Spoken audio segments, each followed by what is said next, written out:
Hello everyone, welcome back to a new another mini blog. আমি আবারও সুন্দর একটা ব্লগ নিয়ে তোমরা সঙ্গে শেয়ার করতে আইছি। তো সকাল সকাল আমি বানাইছি ম্যাগি, কারণ খুবই খিদা লাগছিল।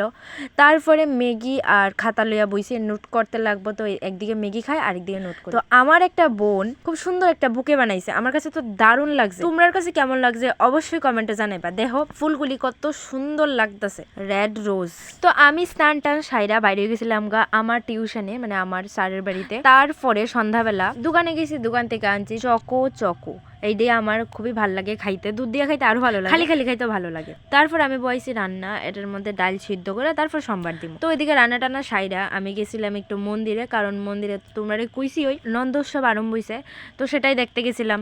বাড়ির সঙ্গে তো তার লিগা ঘরে আর মন টিকে না, ওইখানে যাইতে ইচ্ছা করে। মন্দিরে বক্স বাজে, মাইক বাজে, ঘরে মন টিকে না, ওইখানে যাই। আর এই যে পিচ্চিটা মোবাইল লইয়ে সেটা কার সাথে জানি কথা কইতেছে, এত দুষ্টামি করে মন্দিরে গেলে, শান্তি মতো এক জায়গায় বয় না। বাচ্চা তো দুষ্টামি করবই, হের বাচ্চামি দেখা, হের দুষ্টামি দেখা সবাই হাসে। হে জানি কার লগে কথা কয়, হের দাদুর ফোন লয়ে সেটা হে কথা কয়। কথা তো ভালো করে ফুটছে না, যতটুকু পারে হে, কিন্তু কার সাথে কয় হেরটা হেউই জানে, আমরা জানি না। তো আজকের ব্লগ এখানেই শেষ করলাম, আবার সুন্দর একটি ব্লগে দেখা হইব। এই ব্লগটার মধ্যে লাইক কমেন্ট শেয়ার জন্য অবশ্যই থাকে, সঙ্গে ফলোটাও করবা। তো টাটা।